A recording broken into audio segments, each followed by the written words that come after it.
and get started if you don't mind.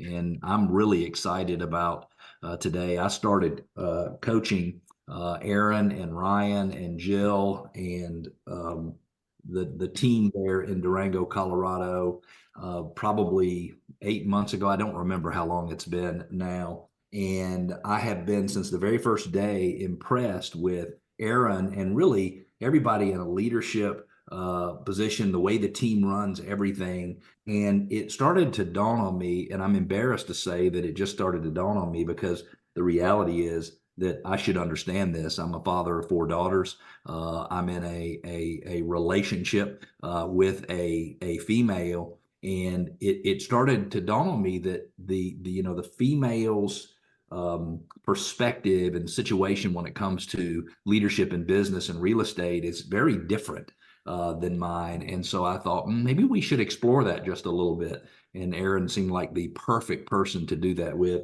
I want to start out by saying happy Valentine's Day to everyone.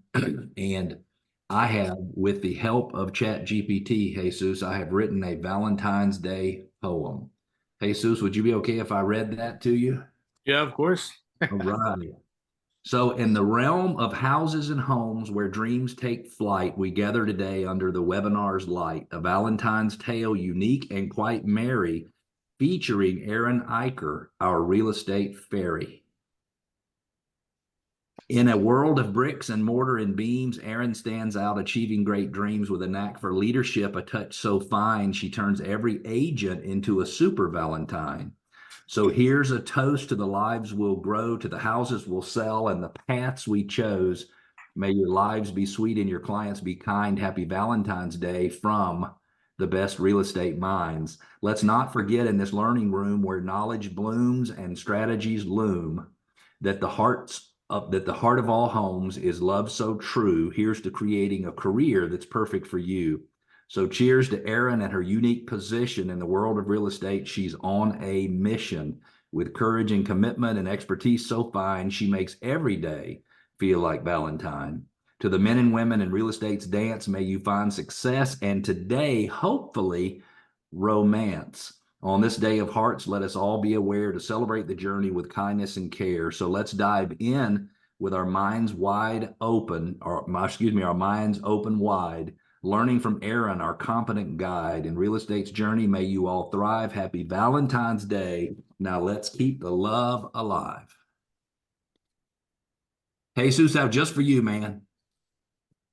By the way, a little help from chat, a little help from Chat GPT on that one. I want to remind all of you, I want to let you know that Erin is going to mention a few tools and resources during the presentation. Several of those will be provided for you at the end of the webinar. So if you'll just stay on, you get a QR code and you can go get those, and it should really be easy. I want to go ahead and jump into the information, the meat of the information for today. And Erin, you helped me understand very specifically that there is a huge gender gap in real estate. So I'd love it. I'll unshare for a second. I'd love it if you just talk to us about that. Yeah, I don't know how I can possibly follow that poem. And I think you should have just owned every bit of it and let Chat GPT go, because you might have a knack. You never know. So this is a really exciting thing for me to talk about. I personally believe fully in mindset training as part of our success as professional individuals. And although today I'm going to talk about, some of the unique maybe struggles that women feel in business, whether it's real estate or other things, but what I truly believe as a professional, I think the team that I work with will agree with me on this, is that struggles often are actually disguised opportunities, and leveraging our struggles that may feel like they put us at a disadvantage is actually where we can contribute the most meaningfully to the rooms that we're in. And I am incredibly lucky to have a business partner, a male business partner, Ryan Poppy, who believes in me completely. And a lot of the things I'm going to share with you are things that I've actually learned in working with him. But nothing in this presentation matters if you don't have trust, right? And that you can't trust that when you're not in the room, that other person has your back. And I'm blessed to have that. So, yeah, And Cleve. if I could interrupt for just 1 second, I also want to mention that you and Ryan really could not be any more different. Like even if you like wrote out a list of the things you needed to do to be different, you couldn't be any more different. And to Yep. watch you two deal with one another from a business perspective is really like watching a sophisticated dance. And it's really, really interesting to watch the dynamic of you supporting him and him supporting you, and you bringing your differences and him bringing his differences. Changing subjects, I heard the CEO of Coca-Cola. I do not remember her name, an Indian lady. She's not the CEO any longer. And she talked about the importance of diversity and having different people at the table. And one of the things that you mentioned is that leadership has a real gap in female leadership. Talk to us about that just a little bit. Yeah. So, to piggyback a little bit on what I was saying, this isn't just about men empowering women, right? And trying to close the gap, which I'll get into in a moment. But it's also about women feeling empowered to speak up and take chances and understand that our differences are our biggest asset from both sides of the coin. And so when we look at NAR and what they report for licensed real estate professionals in our country, 60% of licensed real estate professionals are women. I don't think that's going to come as a big surprise to anybody on this call. However, in our executive level roles, our leadership level roles in real estate, there are only 14% of those roles held by women. That's a 46% gap. It also suggests that we need to have 3 times as many women in leadership roles as we currently do to create a place where we're compassionately and confidently representing each other. And so when I heard that, I was like, wow, what is it that we're missing? And what is it? Because I know I work with incredibly confident professional women who have the ability to do these things. So how do we lift each other up from both sides? Man, woman, it doesn't matter. We need to come together. And how do we as men understand that we need the perspective of women? I'd like to introduce my Valentine. She's actually on the webinar with us today. Everybody say hello to Tammy Slay. She's my Valentine, and I love her a lot. And it's so interesting as I interact with women. I continue to get notification that I might not be understanding things correctly. And so as Erin and I were going through the process of preparing for this webinar, um, I was helping her. So I was helping her have better titles for her slides, and I was helping her make better points.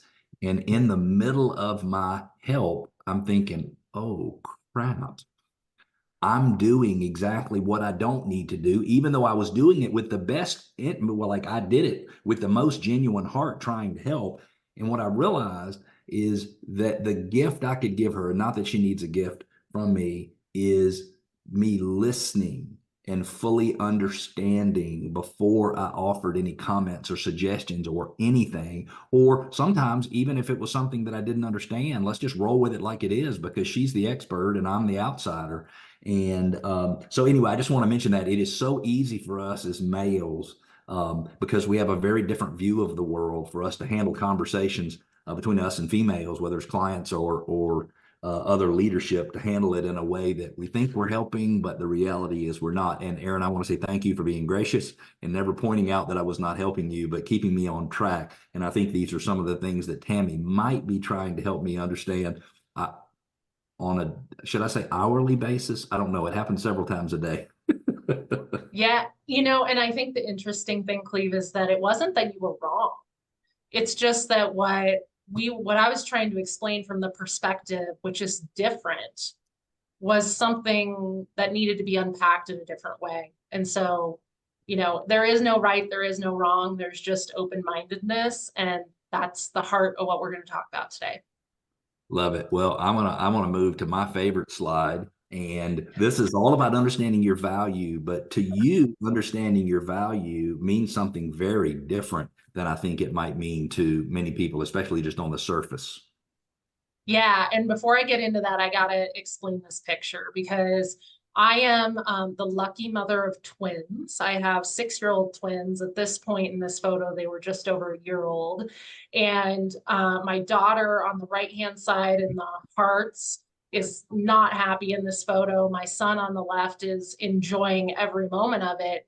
But what you didn't know that happened right before I hit take this picture was that little yellow animal in his arms has a pacifier on it, and it was in her mouth. And right as I lifted my phone up, he yanked it out of her mouth, upset her completely, and got extreme joy from tormenting her like that. But what I think is so cool about this is that 1 year old, a boy and a girl, and they responded so differently to this moment in life that was exactly the same until that one trigger changed the environment. So even as adults, we still go through this same difference in perspective, right? And so you all know at 6 years old, they are still exactly the same personalities. I deal with this on a daily basis. But when it comes to understanding your value, I really believe that professional success can absolutely only be achieved if you understand what your personal values are. And I have lots of tips and strategies to give you guys tactical things today. But before I can even share those things, we have to understand as professionals what is valuable to us personally and how that's going to show up in our daily professional success. I think there's a lot of places in life where we are absolutely priceless. Our time with our family, our kids, our spouses, our partners. And there's a couple of exceptions here. And this is going to make sense as I talk about where women sometimes find innate traps. But a few exceptions are, doctor's appointments. You can't help your family with professional things like, they need to go to the doctor or the dentist, whatever that is. You can't help them if they're struggling with something really hard. Maybe they need to go talk to a therapist. That does not need to be something that we as women in business own in our home lives. But the time we spent with them is priceless. You cannot replace yourself in the time you spend with your family. I think it's interesting when you look at your professional, authentic self and what you value and how that plays into how you show up every day professionally. And I would challenge a lot of business leaders on this call to really think on that and self-reflect if our personal values are appropriately articulated in our professional values. Because it is extremely hard to show up professionally and show your values if they do not tie in with personally what you believe to be valuable as well. And what percentage of the time do you think women feel guilty about the stuff they're giving up over here to do over there? I would love to tell you as a man that I have lots of feelings of guilt over working, but it doesn't enter my mind because I figure somebody else is going to take care of all the other stuff. So how like does it happen a lot? More often than men. I mean, hard to put a number on it, but I think, decades and decades of roles and responsibilities, and we as women have a hard time, think about putting your children in early childhood education instead of being a stay-at-home mom and, what that looks like, laundry, household things. I don't really care. We all have our thing, but it can be harder as a female to let that go because we've been conditioned to believe that that's part of our responsibilities. But the reality is someone can probably do it better than you. In some cases, it's okay to say, that's not my best use of my time. And it doesn't make me any less of a mother, a partner. It just makes me more strategic in spending my time in a way that's going to be valuable for me, my family, my peers. When you and I were talking before, you said something along the lines of that we don't do enough of the things that bring us joy and happiness, and we do too much of the things we think we have to do because other people expect it of us, or maybe we feel like they deserve it. I mean, so talk about that because that is something, honest with you, that I can't relate to that. That's not a feeling that I have. Yeah, and I think that this is a really major difference between men and women is women will tend to do more things just because we feel it's an obligation or responsibility to do it, and we're slower to let them go because of the weight of the responsibility. But at the end of the day, you show up to the things that make you happy in a much more authentic way than you do the things that don't make you happy. And we talked, Cleve and I talked about ROI, right? That's like the return on our monetary return on our time. But what about your return on happiness or return of happiness and the things you're doing?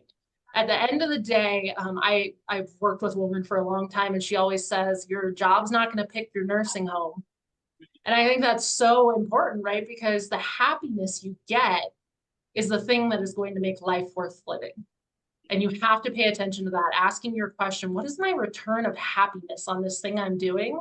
That will trickle down and benefit your staff, your agents, your peers, your family, but more importantly, yourself. So I want to explore just a little bit more about how your values come to life in the business.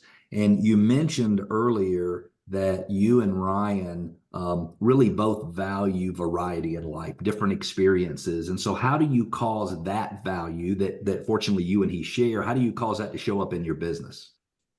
Yeah, so we just because you'll hear about them again, we have 4 core values with our company: collaboration, contribution, accountability, and innovation. And Ryan and I both agree that being able to have change and try new things is something that fulfills us personally. We enjoy new experiences. And so when we created our core values and we started building our business, we knew innovation had to be a component of what we were doing, because if we just showed up and did the same thing every single day for the next 10 years, neither of us were going to be fulfilled personally. So innovation, as an example within our business, is we do about every 2 or 3 years, we analyze our tech, and we're not afraid to change what our tech stack is for our business if it's for the better of the future and where we're going.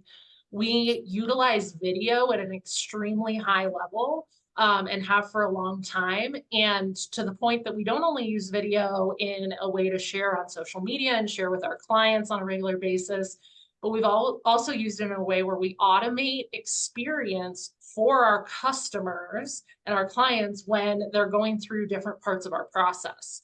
An example is when a buyer or a seller goes under contract, we have an automated video that goes out introducing our transaction coordinator department. So our clients are getting to see face to face the administrative staff that they're working with and how important that individual is to us and our success. And we also use it in recruiting. We set an appointment with a recruit, they're getting a video saying, we can't wait to meet you, and really humanizing via technology that excitement that Ryan and I crave in business. And I would assume that when you're doing those things that you value, that you just feel much more at peace while you're doing them, meaning they just make sense. They seem worthwhile. They seem worth it. That was such a great examples, and I appreciate that. One of the It's, things, oh, I'm sorry, you go ahead, please. well, I was going to say, more important than anything, it's fun, right? If you love what you do and you have fun doing it, you're more likely to do more of it. One of the things you mentioned is that your personal values must show up in your company's values, and you mentioned the concept of either earning or keeping. And as you said that to me, it was such a huge eye opener because when I go to the table at a meeting or some type of sales or something, I'm trying to keep the position that I already think I have. Whether I do or not is beside the point. I think I have it. And it's different for a female. Talk about that. So this is a huge fundamental difference between men and women. It's also statistically why women are less likely to negotiate their pay when they start a job, or they're more likely to discount their commission when they're working with a client. And it's because women fundamentally go into a job interview or a listing appointment and believe that they are there to earn the right for the business. I think more common than not, men go into those same appointments believing that they have the right to be there and that they are going to keep the right to be there. And why this is so important to understand is because When you go in believing that you're trying to earn ground instead of keep ground, it impacts negatively your ability to be growth focused. And it subconsciously tells the people that you're talking to that there is room for negotiation. And that's a detriment, right? That's a detriment to your success. And I do believe that women struggle with this far more than men when it comes to coming to the table.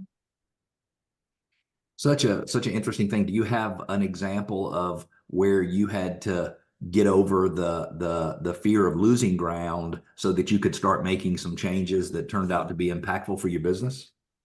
Yeah. So, I think one of the main ways that I have like found a way to combat this is by really using our core values as our foundational ground, right? So everything that we do comes from the foundation of our core values. And I explained to you this concept with our company about video. And we are in a little bit of a smaller market. There's about 50,000 people in our area. And we started sending out weekly videos to our database as well as all agents in our network. And I remember hearing from people in our area that they like, what are they doing? What could they possibly be trying to accomplish over there? And we just kept going. Ryan and I would sit in rooms and say, okay, well, we're hearing feedback, but what are we going to do this week? Let's come up with some new crazy idea. And really taking that moment where I personally could have lacked confidence and using it as fuel to prove them wrong was really invigorating. And not too long after that, the feedback started to change and people started to get familiar with it and say, thank you. I appreciated what you shared with me. And that reinforcement proved that taking that risk was worth it. As you said that, I was thinking, they're thinking, who do they think they are? And you're thinking, I know exactly who we are. And I think that is such a cool concept. And I wish all of us could have more of that on a daily basis.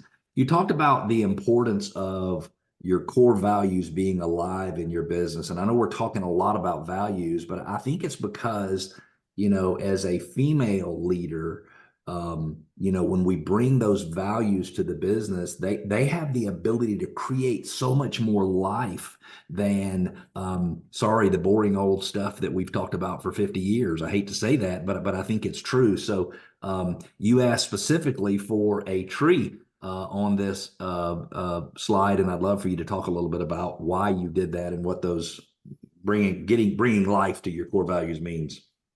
Yeah, so I think life in your core values shows up in a lot of different ways. One of them is, are they actually breathing life into your business and creating growth in the things that you're doing? I also think that it means that when you're developing and planning strategy for your business, are your core values continuing to show up in the things that you're doing? And the real last part about this, and Cleve, we didn't even talk about this, but as you were talking, this hit me. I think a lot of business owners make the mistake of making their core values far too specific.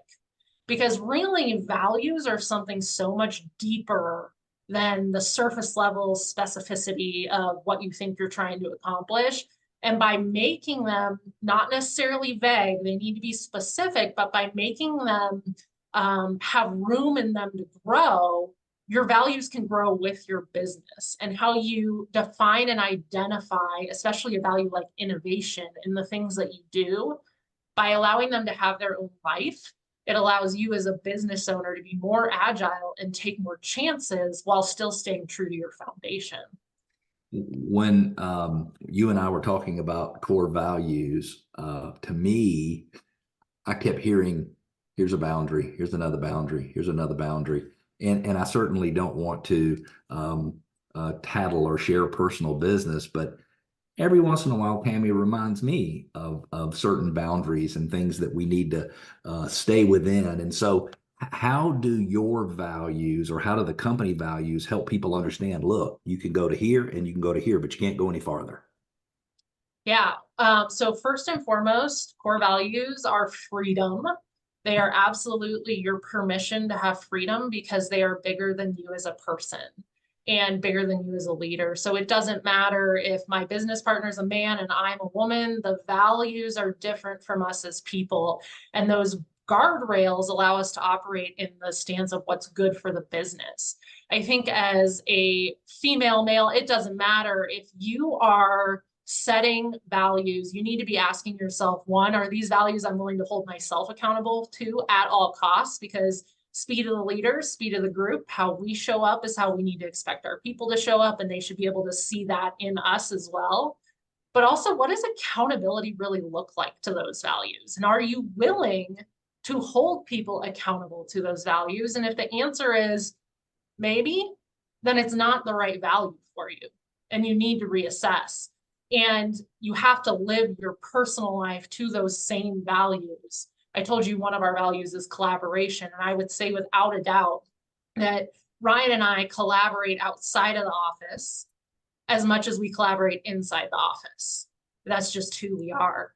I have a mantra, by the way, because, you know, agents come, agents go. There are things that happen outside of our control.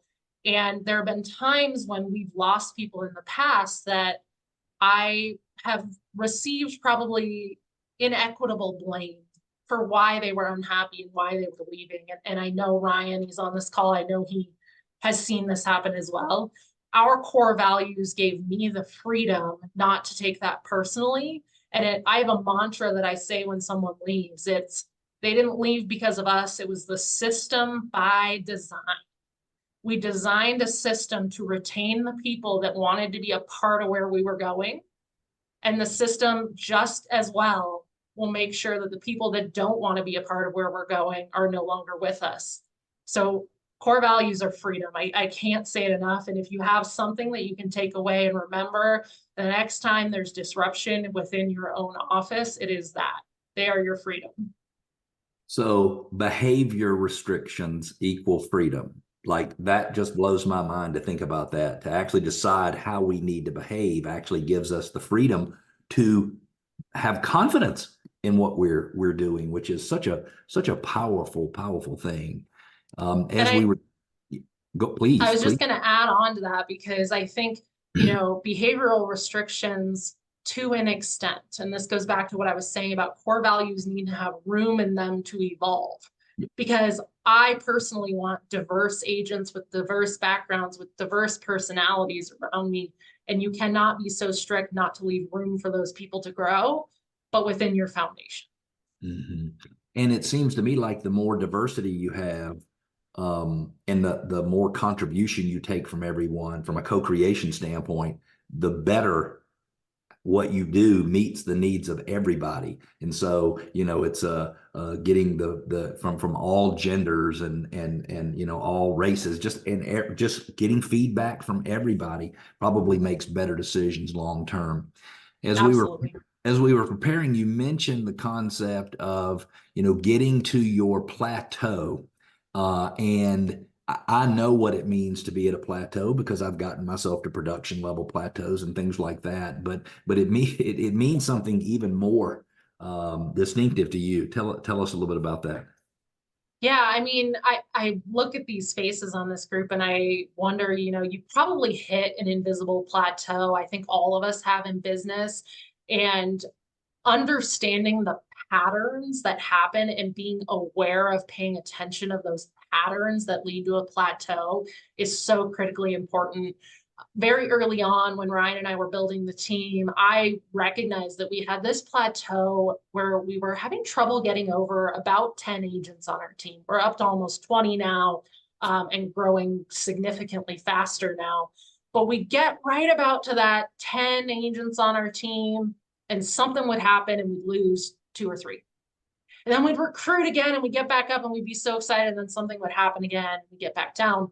And what I learned when I started to unpack what was going on was really that we weren't living true to our core values. And there were a few things within our team that we hadn't done a very good job of communicating. So number one, leadership knew our core values. We could repeat them, we could define them, we could live by them, but our agents weren't hearing enough about them.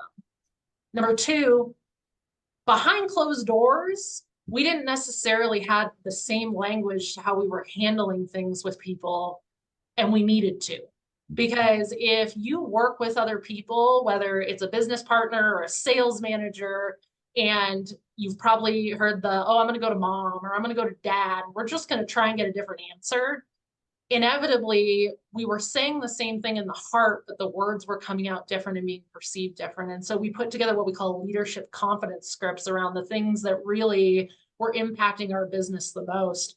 And we also recognized that our brand new agents weren't caring about our core values nearly enough. And so we layered in core values in our onboarding in a way that was so much more meaningful and connected every single system, process, behavior, activity that was going to lead to their success back to the values that were part of our organization. Had a huge impact on recruitment. My sales manager, Jill, I called her a sales manager, and that's not actually her title, and that was by design. She is our director of agent coaching and culture. And I know that's a mouthful, but it was intentional because we didn't want a manager in that role. We wanted a coach in that role. We wanted a liaison that could help our agents grow in alignment with where the company is headed. So I'd be interested, and I'm sure I'm not the only one, to have an example or two of where you put together a confidence script. And my understanding is that everybody from leadership they're walking in lockstep, they're saying the same thing. If the result turns out badly, well, we did it based on a core value and we're saying what we mean and what we believe, and we'll just have to deal with that. So could you give us a couple of examples of where you use those? Yeah, we've got a few places, but you referenced bad leads. And I think that is, especially when people are coming from other brokerages or other models and they don't necessarily understand what we've built here, they'll come in and think that if it, looked like this over here, it's going to look like this where I am now. And so, it happens. People think the communication or the contact I'm getting, they never answer, right? So we came up with our confidence script around if an agent comes to you, especially brand new recruits who are still assimilating to what we offer and what it takes to be successful, how do we talk to them about there are no bad leads without just saying there are no bad leads? Because that's not meaningful to them, right? The reason that there's no bad leads is because it's not about the lead being bad. It's about us as the agent needing to dig deeper into understanding why they came to us in the first place. We talked about that as a leadership team, but we didn't have a great way of explaining to our agents consistently that mindset. And if we were going to do the work as leaders on mindset, then we needed to make sure that our agents were coming along with us. And the goal was to get the agents to look at the leads differently and for them to get the exact same answer from Jill that they get from Ryan, that they get from you. And it's all the same. It's like, hey, we got to understand what's going on in their lives. And it's such a powerful thing because if they truly understand what's happening with somebody and they're open-minded to, everybody's not cut out of the same cloth here. Everybody doesn't need to buy a home today. Some people need to buy a home next year and some people need to buy never. I just love that concept. Erin, did you have something you want to say? Well, I did, because to connect this back to why we're here today, which is the difference between women and men and why these are assets. The other side of that is I'm going to use different word tracks, no different, Cleve, than when we were preparing our slide titles for this presentation. I'm going to use different word tracks than my business partner is. And that's going to mean different things to the person who receives it. And when you say different things, that creates confusion and lack of confidence in your team, which is the one thing we all know isn't going to lead to success. So we did it. It sounds like in some ways we did it to help us, but we really did it to create clarity for our agents so that they weren't hearing two different things and that they knew exactly what the expectations were and where they were coming from.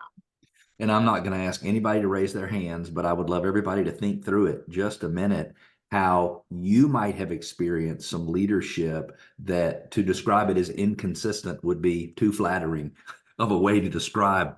And it creates a lack of security. It creates a lack of comfort, and it's really problematic. And sometimes, Erin, we get to where we're dealing with somebody and we're like, this person's going to say whatever they need to say. It doesn't matter, and I might hear something different on Friday. And then all trust is totally out the window. One of the things that you mentioned that to get over the plateau and to get back in growing is that you needed to change the way you were onboarding your agents. And I know the change of the onboarding also changed a lot of the recruiting that you're doing. Talk to us a little bit about those two. Yeah. So once we got super crystal clear on our core values, it became a lot easier to recruit to the same drum and understand that the people we were recruiting were going to fit in. And when we knew that the people we were going to recruit were going to fit in, it gave us permission and it gave us confidence to give more time to them to really structure, bring them in a way that was going to lead them to success. So we went from what used to be, before Jill joined us, a 1 week power session with me as a small team, to 3 to 4 weeks of layered, real-time, self-directed, and in-office training, as well as, skill set practice. They're going in and doing the behaviors of success for an agent, like making phone calls, by week 2, so that we can also understand if they're in alignment with our values. And the mindset was value alignment and skill building, not just skill And building. Jill, I hate to put Jill on the spot for a second, but I don't know if you'll unmute for just a second. How did having confidence in the way you were going to onboard people affect the conversations you're having with people about joining your firm? Because I'm guessing probably had a significant impact. It makes it crystal clear, right? If we have the confidence of this is the process we're going to go through with onboarding, I can ask the questions and get the buy-in, and they know what to expect when they come to us. There's no gray zone. There's no confusion from the first moment we meet to when they're writing their first contract. Everybody knows where they're at. It's been really nice. Love that. Erin, did you have something else you wanted to add? I think that's good. I'm excited to get into some of the tactical stuff for you guys and share some specifics. All right, let's get to our next topic, which is turning your struggles into opportunity.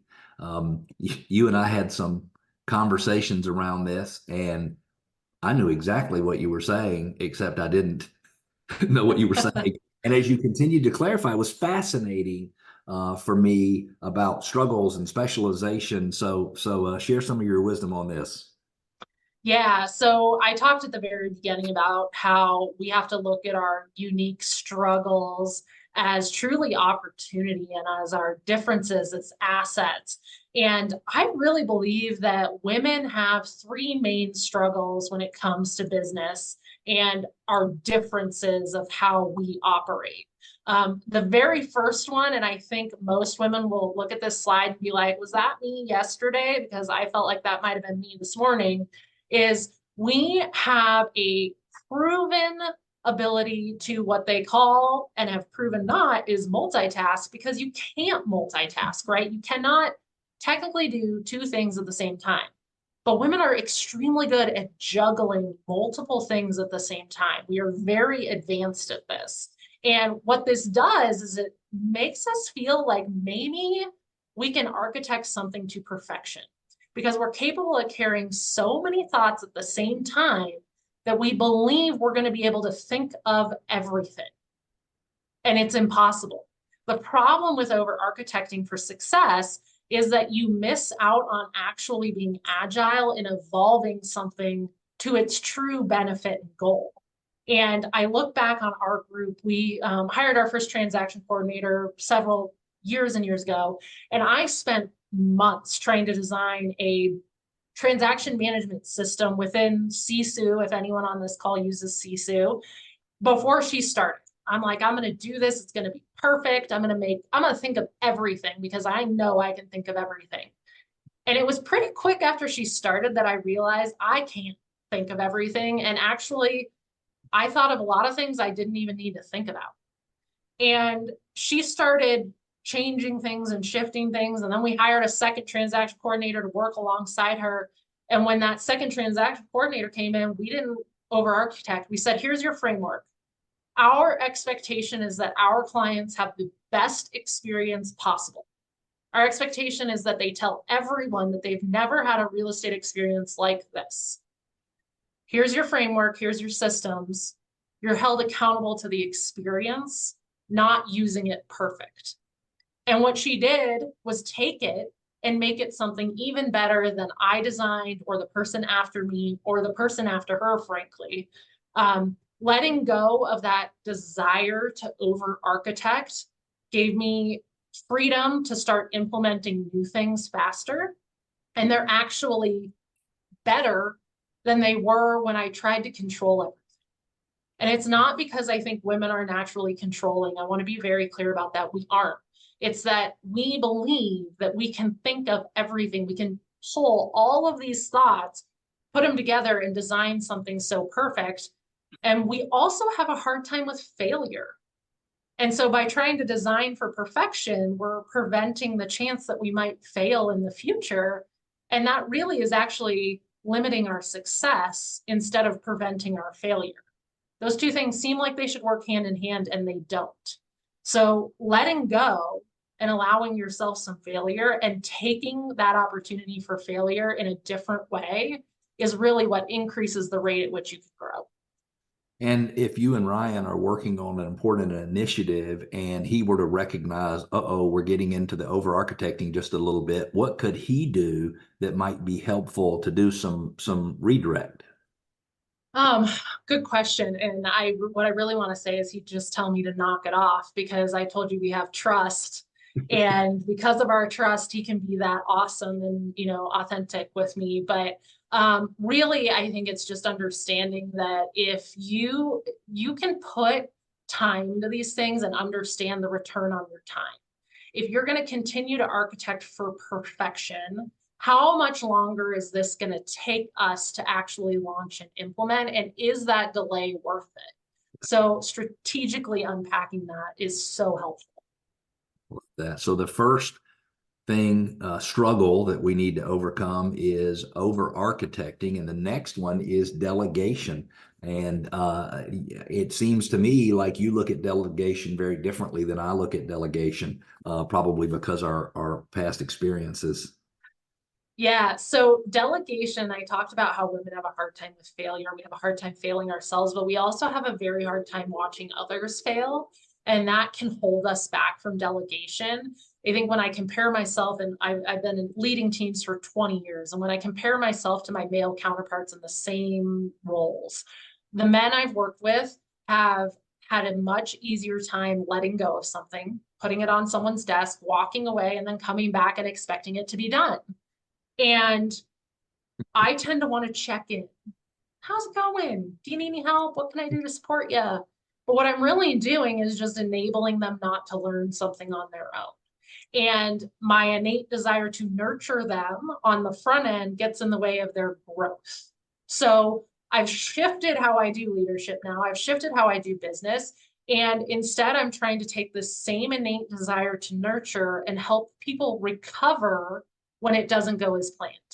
Being a safe place to come when you've made a mistake is the most powerful thing you can do to empower other people in your business, women, men, staff, agents, is saying it's okay to fail, and I'm going to help you recover from that so next time you're better. And that, it seems to me like what you're saying is that understanding that failure is an acceptable option. We don't prefer it, but it's something that could happen, that's what causes you to be able to delegate effectively. I have to say, and I hope Tammy will give me some grace in saying this, but I noticed that she has headaches more than I do.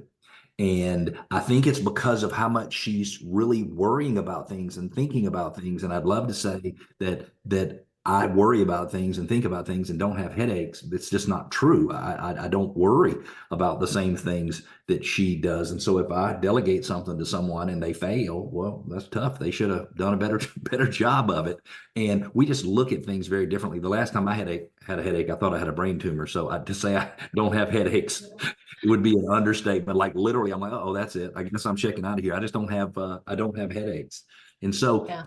when it comes to delegation, how do you find that clarity over the expectation? How do you find that helps? Because sometimes it might not be easy for everyone to be really clear about this is what we expect, and how important is that? So this is such a good question, because one of the things I tell people when I hire them and interview them is that I am not a micromanager. I refuse to do it. I don't enjoy it. I can do it, but it is something that I am unwilling as a leader to do, and I'm not going to. And so I set that precedent up front that they are not going to be able to work with me and expect that I'm going to answer every single question along the path that they need to take.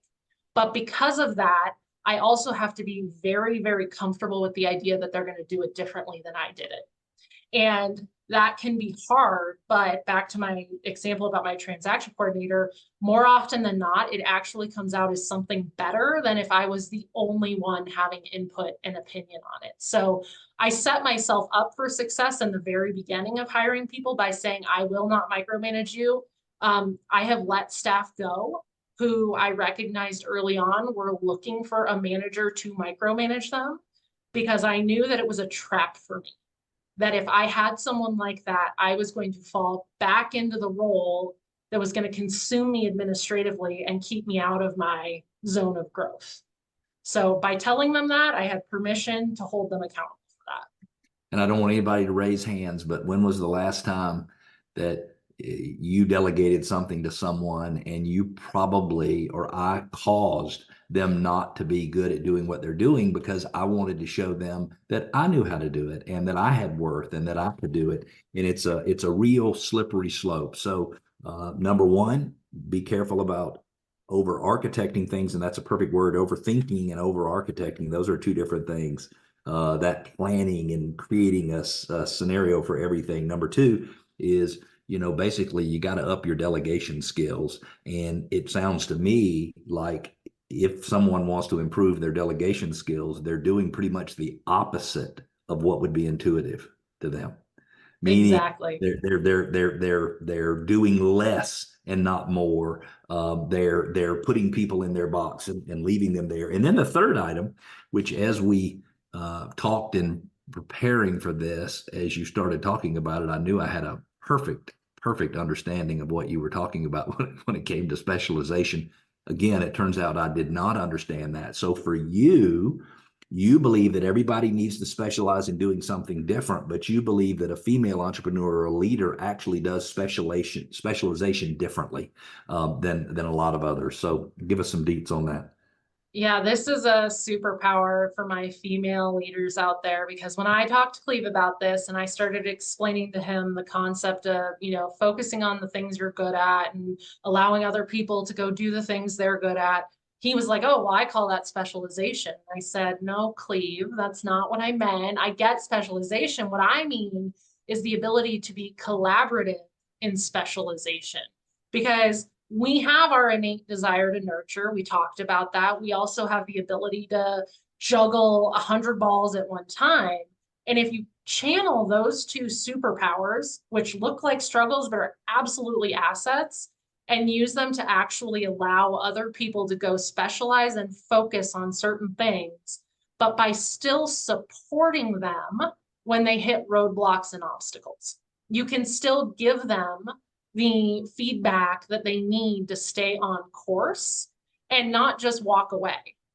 Because I personally, as a female leader, would not be happy not helping other people achieve success. I personally enjoy that. And so it's a slippery slope of not getting too involved in exactly what they're doing, but also being there to help them continue to stay. I think our slide was rails, to stay on the rails. And I have a theory. If you've ever had someone walk in your office with a problem, I call that they're walking in your office and they got a monkey. They got a monkey with them. And you have to make sure that they leave your office with their monkey. They cannot leave their monkey in your office to take care of. You can help them. You can tell them how to take care of the monkey. You can give them some guidance on what they should do next. But the monkey doesn't stay with you. And this can be really tricky if your desire is to try and help people, not to just say, oh, I'll just do it for you. No big deal. Don't worry about it. I'll just do it. No, that's your monkey. I'm happy to help, but your monkey's going to leave my office with you because I've got all my own monkeys.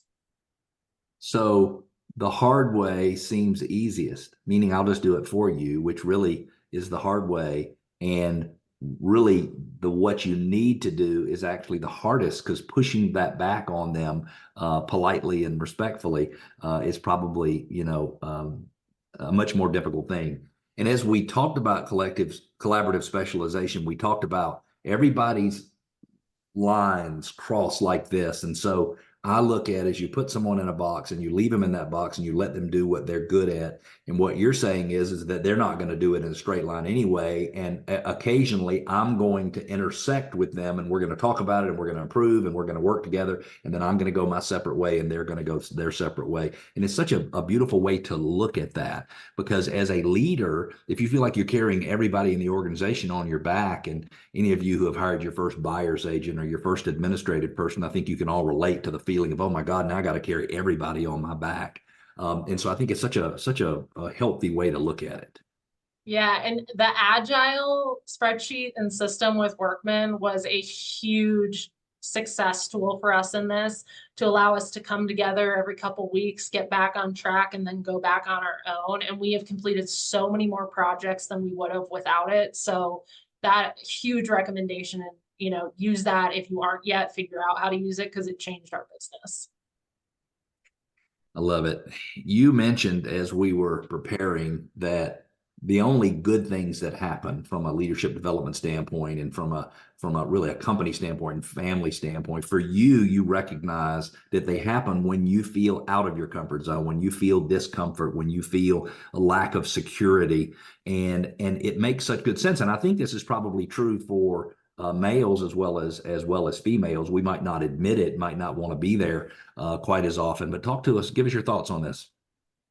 Yeah, so there's kind of two concepts here. The first one is this idea that it takes brave actions to achieve brave results, right? And you see this picture of this guy bungee jumping here, which terrifies me because I don't like heights, but there, with this disproportionate gap we talked about in the beginning between men and women in business, there's a neurological reason for it. And it's because females tend to be a little less likely to take risks.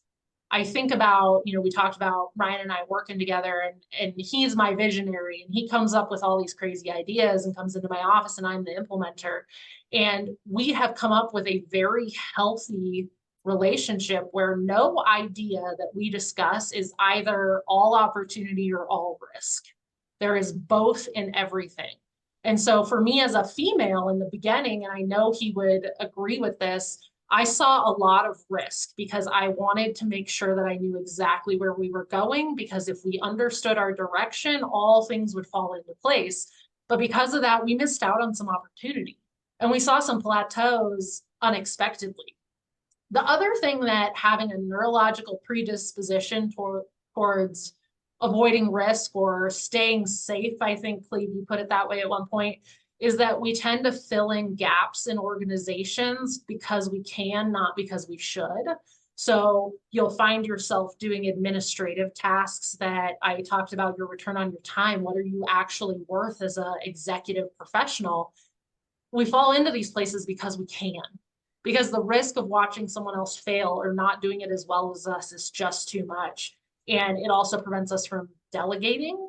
And it also makes you wonder if you're at the right table, right? And so at the end of the day, if you find yourself having a hard time taking risks, I don't necessarily think it's because you shouldn't be thinking about the risks. It's just because maybe your village around you isn't supporting you in a way where you can look at both sides of the coin in a way that's going to create the best opportunity.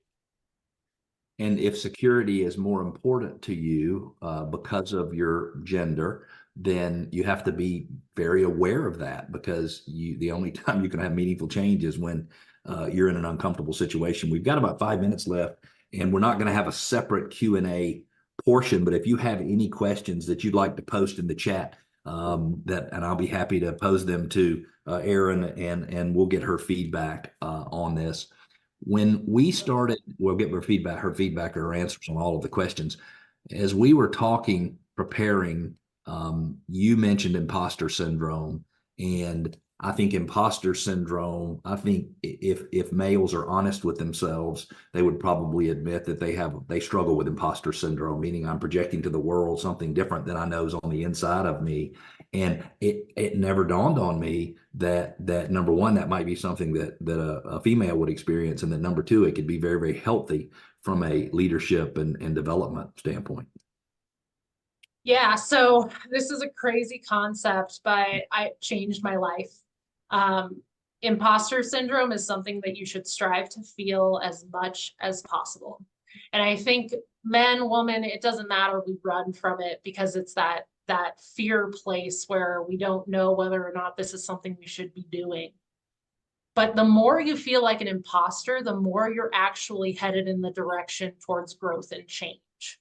And I'm reading a book right now called The Big Leap. If you've read it, you'll understand this. If you haven't, go get it. But he talks about moving from your zone of expertise to your zone of genius. And the only way you can move, what? No, I said, ooh, I like that. Oh, Sorry. okay. The only way you can move from your zone of expertise into your zone of genius is to be an imposter and feel like an imposter. And so when I share these things with you, I'm sure there are people on this call that have felt, oh, I already do that, or that's something I already do. But the reality is, if you look back and challenge yourself to be more of an imposter, you will see exponential growth in your leadership skills, in the people around you, in your team, and ultimately in your business. And I will tell you that it's not uncommon for me to find things to do that are safer than things where I might not have expertise, or I might embarrass myself, or I might be, I say sometimes I talk beyond my tongue. I talk beyond what I should be saying, and those are all situations that can create imposter syndrome within each of us. And I think it's important for us to recognize, and I'm sure everybody who is on can totally relate to that situation. We've got a couple of resources. A couple of them, the only place you can get them is actually here at this landing page. So, Erin, I'd love for you to tell us about the resources and the giveaways that people can download very easily. And then if there's any final questions, we've got a couple minutes, and then we'll call it the end. Yeah, so I hope you'll download this. There's a video from me in there, including why I think these things are so important. We talked about Agile and the Workman tool for the Agile spreadsheet, which shaped our business by giving us a defined place to manage our projects and our initiatives we're working on, so they don't just become papers on your desk. And then we've also included a document that includes 5 strategies for men assisting women to success. And these are really simple things that you can implement into your teams right away and share with your business partners that will change how you interact and operate with each other in business. So I really appreciate you guys attending today. Cleve, thank you so much for the opportunity. Oh, it was amazing. And my email address is cleve@Workman Success for anybody who needs it. And if there is a male worker or anyone else in your life that you would like to have the 5 strategies for providing safer spaces for female entrepreneurs, and you don't want to give it to them, you can email me and I will send it to them myself, because maybe they will take it a little bit differently. The points are so very well. And one of the things that I'll say in closing that was very powerful, very impactful to me, and Tammy and I have talked about this before, and that is, sometimes it's easier for me to provide a safe space for someone else to be themselves and to express themselves and to do themselves, show up as themselves, than it is easy for them to do it. And that is a huge opportunity for all of us who might have a little bit more influence, or might have a little more credibility, or we're not worried about losing ground. We're just worried about, we're not worried about gaining ground. We're just worried about keeping ourselves where we are. And I think it's such an impactful thing. Erin, thank you so much for all of the time that you spent preparing for this. Thank you for the wonderful insights. Let's give her a hand, everybody. I think she did an amazing job, and I'm hope that we can turn this into a series and we can do more of these. Thanks everybody for attending today. I hope you got something good out of it, and I hope all the women listening today will go out and be spectacular.